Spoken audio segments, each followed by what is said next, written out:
நமது நாட்டின் விடுதலைக்காகவும் நமது மக்களின் உரிமைகளுக்காகவும்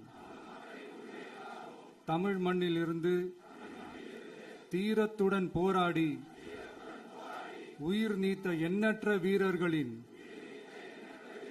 தியாகத்தை எப்போதும் போற்றுவேன். நமது அன்னை தமிழ் மொழியை காக்க உயிர் தியாகம் செய்த மொழிப்போர் தியாகிகளின்